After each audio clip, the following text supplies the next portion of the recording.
Let's talk about how to stand out in a crowded short-term rental market in order to get more bookings. I'm Kate Stormer. I'm the CEO host, and I help unlock income potential for short-term rentalists.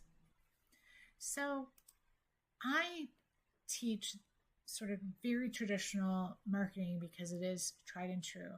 But in the way that I teach it is we have to sort of break down in our industry, how do we define the target audience, the market, the sub-market, and ultimately the niche, because the money is in conveying your unique selling proposition. So I wanted to share with you some work I did with a client recently using this model, and maybe it'll help you identify where you could improve how you list and convey a value in your short-term rental. So in the model that I use and developed is our target audience is going to be driven basically on the level of occupancy and the general purpose, and you'll see this in action here in a second.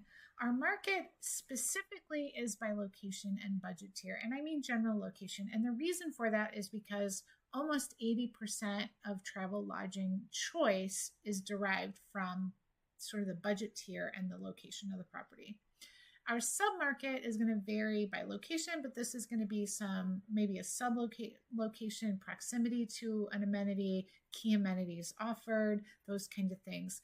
And then our niche is sort of the lens through which we present our offer, how we differentiate. And that's where the money is, okay? Especially in a crowded market. You want to be rare and desirable, and you don't have to be like this uber ultra rare building. You can be rare in the policies that you offer. You can be rare in how you present your offer. You can be rare just in being a 5.0 5-star host, okay? So there's lots of ways to spin that.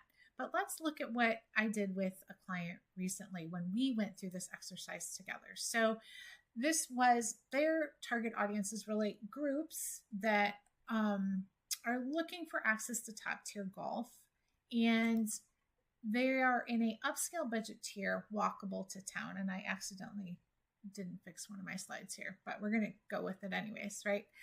Because it's access to top tier golf. It was a golf market. Walkable to town and upscale budget tier is their market. And then their sub-market was based on their actual occupancy. They have outdoor spaces. It's an updated, elevated interior, and they offered a game room. And when the client and I went through the niche, this is what they told me their niche was. Hey, we've got a poker table and a ping pong and a fire pit.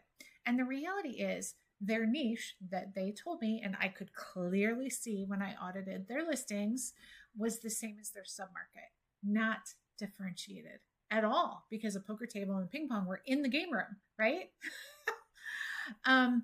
So we had to work through this and to think about, and actually I quickly identified some differentiating factors in there, and we were quickly able to redo that.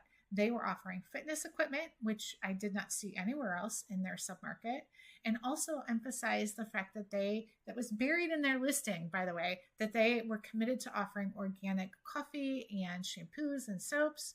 And also, by the way, they were a consistent 5-star host. And these actually are things that can differentiate you. You don't want to repeat your niche is your submarket criteria as your niche, because then you're not differentiated at all. Okay. So go through this exercise if you want. If you want to learn more about this, my listing lab course walks you right through this. You can check that out on my website, which is over at theceohost.com.